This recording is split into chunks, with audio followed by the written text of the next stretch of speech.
ദൂരമെങ്കിലും ഒരു സീറ്റ്, ദൂരെ നിന്നുകൊണ്ടെങ്കിലും ആ പ്രകാശത്തെ ആസ്വദിക്കാം. പടച്ചവനെ സദസ്സിനെ സബബാക്കണേ അല്ലാ. ഈ സലാത്ത്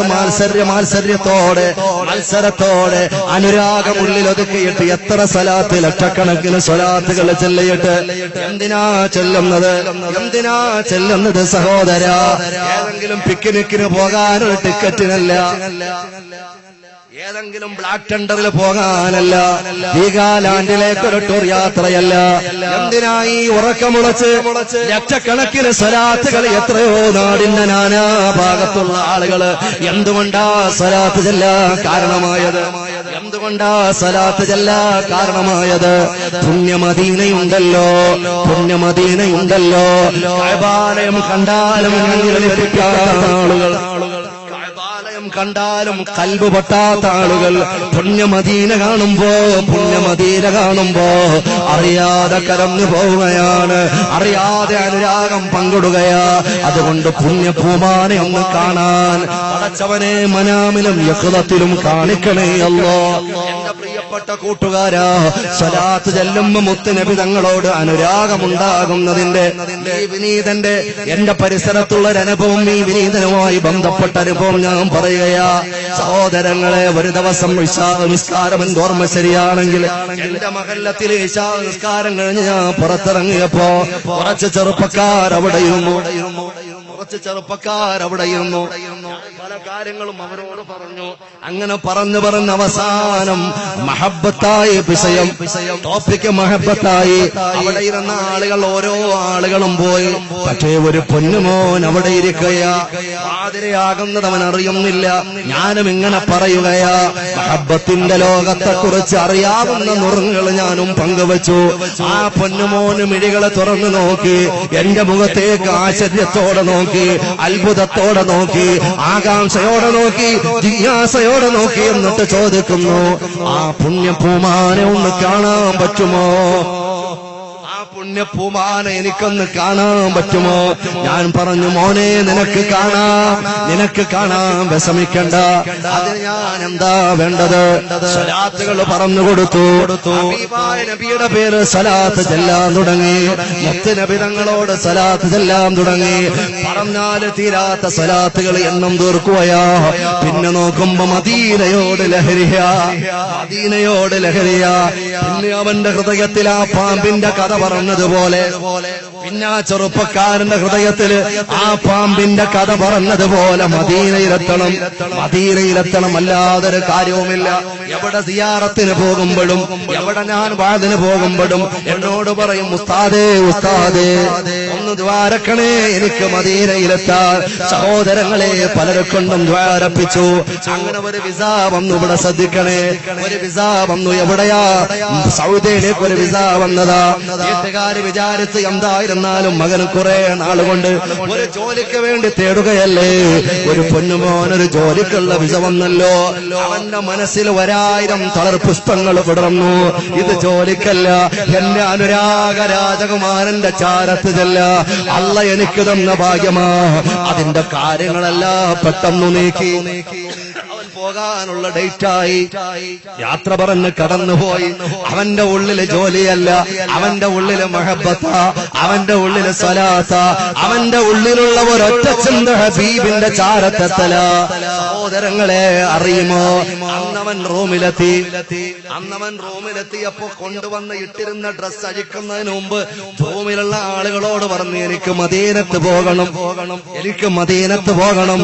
അവരെല്ലാം അതിന്റെ പ്രതികരണമായി പൊട്ടിച്ചിരിച്ചു. നീ വന്ന ഡ്രസ്സ് മാറാതെ എന്ത് വർത്തമാനമാ? അതിനൊക്കെ എത്ര സമയമുണ്ട്? ഉംറയൊക്കെ ചെയ്യാമല്ലോ, മദീനത്തൊക്കെ നമുക്ക് പോകാമല്ലോ. ഞങ്ങളിൽ പോയവരുമുണ്ട്, പോകാത്തവരുമുണ്ട്. ഒരവസരം വരട്ടെ, നമുക്ക് പോകാം. ഇപ്പൊ നീ വിശ്രമിക്ക്, വന്ന ക്ഷീണമില്ലേ? നാട്ടിൽ നിന്ന് വന്നതല്ലേ, നിനക്ക് യാത്ര ക്ഷീണമില്ലേ? ഇപ്പൊ മോനെ നീ വിശ്രമിക്കെന്ന് പറയുമ്പോ, ഇല്ല ചെറുപ്പക്കാരില്ല, സഹോദരങ്ങളെ, ഇല്ല കൂട്ടുകാരാ, ഞാൻ ജോലിക്ക് വന്നതല്ല, ഞാൻ വിശ്രമിക്കാൻ വന്നതല്ല, എന്റെ ഹബീബിന്റെ ചാരത്തെത്താനാ ഞാൻ വന്നത്. അതുകൊണ്ട് എനിക്ക് പോയേ പറ്റൂ. സഹോദരങ്ങളെ, എല്ലാവരും ഉറങ്ങി. അവൻ ശ്വാസമടക്കി പിടിച്ച ആ റൂമിലിരുന്നു ചെയ്ത് ആ മദീനയുടെ ദിശയിലേക്ക് അവനിരുന്നു. എന്നിട്ട് സ്വലാത്താണ്, സ്വലാത്താണ്, സ്വലാത്താണ്. കാരണം അവൻ അനുഭവിച്ചറിഞ്ഞു, ഞാൻ എത്രയോ അടുത്തു, എന്റെ രാജകുമാരനോട് ഞാൻ എത്രയോ അടുത്തു, എന്റെ അനുരാഗ രാജകുമാരനോട് ഞാൻ എത്രയോ അടുക്കലെത്തി. ഈ ദൂരം കുറവ് മാത്രം. ഒരനുരാഗി എങ്ങനെ ഉറങ്ങും? ഒരനുരാഗി എങ്ങനെ ഉറങ്ങും?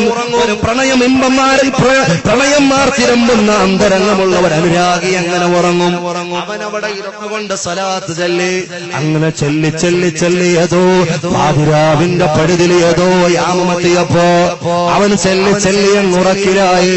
അവിടെ കടന്ന് ചരഞ്ഞു കിടന്നുറങ്ങി. കടന്നു വരുന്നു തലൽ ബദറു അലൈനാ മിൻ സനിയാതിൽ വദാ വജബ ശുക്റു അലൈനാ മദാ ലില്ലാഹി ദാ. ഒരു പ്രകാശമാണ് കടന്നു വരുന്നത്, ഒരു പകരമില്ലാത്ത പുഞ്ചിരിയാണ് കടന്നു വരുന്നത്, അനുരാഗ രാജകുമാരനാണ് കടന്നു വരുന്നത്. ആ പൊന്നുമോന്റെ മുമ്പിൽ വന്നു എന്ന് മാത്രമല്ല, അവനോട് പറയുകയാണ്, മോനെ നീയൊന്ന് സമാധാനിക്കടാ. അല്ലാഹുവിന്റെ റസൂലുമായി സംസാരിക്കാൻ സ്വപ്നത്തിലെങ്കിലും അവസരം കിട്ടിയ പൊന്നുമോൻ. എന്തുകൊണ്ട് അവസരം കിട്ടി? അവന് വലിയ അമലൊന്നുമില്ല പൊന്നുമോന്, അവന് വലിയ കർമ്മമില്ല. അതൊരൊറ്റ മന്ത്രമാ, ഇന്നല്ലാഹ വ മലായികതഹു